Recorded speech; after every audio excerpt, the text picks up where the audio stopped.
So hello dear student, this is Shubham Kumar Gaur and बच्चों आप देख रहे हैं हमारा चैनल। आज के इस क्वेश्चन में मीन्स 2015 के सीक्वेंस एंड सीरीज के इस क्वेश्चन में हम देखने वाले हैं कि हमारी अप्रोच क्या रहेगी। क्वेश्चन हमारे पास है बच्चों 1³ अपॉन 1 प्लस 1 का क्यूब प्लस 2 का क्यूब अपॉन 1 प्लस 3। इस तरह से ये सीरीज जा रही है और हमें 9 टर्म्स का सम लिखना है। तो बच्चों जो हमारी अप्रोच रहती है वो क्या है कि सबसे पहले हम इस सीरीज का nth टर्म लिखते हैं, देन उसके बाद हम सम करके उसमें n के प्लेस पे 9 लिख देंगे और उसकी वैल्यू हम फाइंड कर लेंगे। तो सबसे पहले हम nth टर्म निकालेंगे। तो हमें दिख रहा है ऑब्जर्वेशन से निकाल दूंगा, मैं हर बार यही करूंगा, ऑब्जर्वेशन से निकाल दूंगा। तो ऑब्जर्वेशन हमको बोलती है इधर 1 का क्यूब लिखा है फर्स्ट टर्म में, सेकंड टर्म में 1 क्यूब प्लस 2 क्यूब लिखा है, थर्ड टर्म में 1 क्यूब प्लस 2 क्यूब प्लस 3 का क्यूब लिखा है बच्चों। तो करना क्या है, अगर हमें nth टर्म लिखना है तो आप सोच के देखो क्या nth टर्म यही होना चाहिए 1 का क्यूब प्लस 2 का क्यूब प्लस 3 का क्यूब, और मुझे लगता है ये n का क्यूब जाएगा। इस तरह से हम लिखेंगे। अब डिनोमिनेटर को भी देख लेते हैं। तो डिनोमिनेटर में क्या लिखा है, फर्स्ट टर्म में 1 लिखा है, सेकंड टर्म में 1 प्लस 3 लिखा है, थर्ड टर्म में 1 प्लस 3 प्लस 5 लिखा है। तो ये हमें दिख रहा है बेटा कि ये AP है, तो 1 प्लस 3 प्लस 5 है ना, और हमें दिख रहा है 2 का डिफरेंस है। ये सारे ऑड नंबर्स हैं तो लास्ट में 2n-1 में लिख देता हूँ, है ना, और इस तरह से हम इनका सम निकाल पाएंगे। सम कैसे निकालेंगे, ये n टर्म्स हो गए तो n/2 a प्लस l से सम आ जाता है, तो 1 प्लस 2n-1, तो यहाँ से हमारे पास n² आ गया बच्चों। तो n² हमारे पास आ गया है ना। ये इसका nth टर्म है। जब भी हमें ऑड नंबर्स की सीरीज दे रखी हो तो हम उसके लिए nth टर्म ऐसे लिखते हैं 2n-1, और अगर इवन नंबर होंगे तो हम 2n लिख देंगे। तो ये n² आ गया। ये रिजल्ट आप डायरेक्ट भी याद रख सकते हो कि जो ऑड नंबर्स होते हैं उनका जो सम है, n टर्म का सम n² होता है, तो हम n² डायरेक्ट भी याद रख सकते हैं। ठीक है, अभी आगे बढ़ते हैं। तो हमारे पास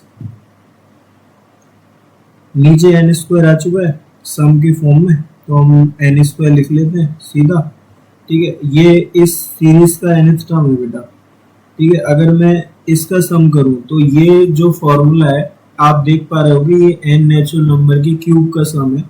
तो ये फॉर्मूला आपको डायरेक्टली याद होना चाहिए, n इंटू n प्लस 1/2 का होल स्क्वायर।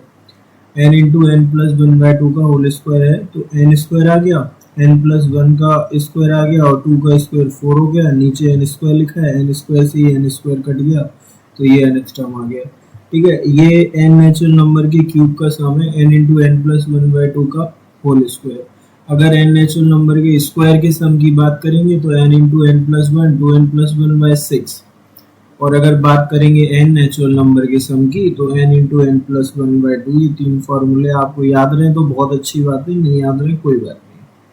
तो nth टर्म ये आ गया हमारे पास। अभी क्या, इधर हमें सिग्मा लगाना पड़ेगा। अगर हमें सम करना है तो हमने सिग्मा लगाने के लिए 1/4 को बाहर निकाल दिया और n प्लस 1 का होल स्क्वायर ओपन कर दिया, तो ये n² आ गया और प्लस का 1 आ जाएगा, प्लस का क्या 2n आ जाएगा, तो 2 को बाहर निकाल के n लिख दिया, ये हो गया।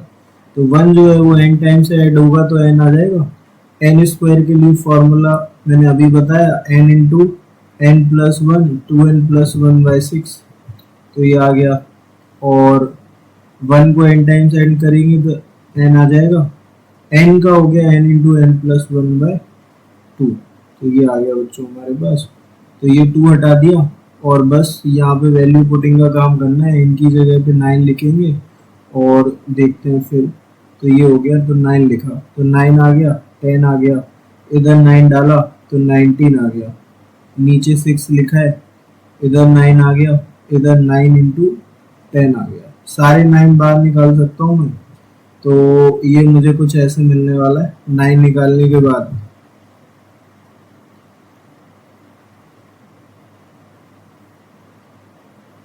9 निकाल दिया तो ये 9/4 आ गया।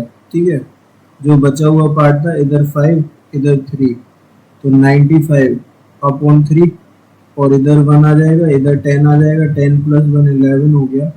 ठीक है, एलसीएम हुआ इधर 33 ऐड हो जाएगा तो 9/4 आ गया और 128 आ जाएगा बच्चों। 4 से डिवाइड लगा दिया 32 आ गया और 9 का मल्टीप्लाई कर दिया तो 288 आ गया। ओके, एक 3 और है हमारे पास, तो नीचे 3 और है तो इधर 3 और लगा देते हैं, इसके नीचे भी एक 3 लगा देते हैं तो 9 आ जाएगा और 6 आ जाएगा। तो बच्चों इस क्वेश्चन का आंसर 96 होगा।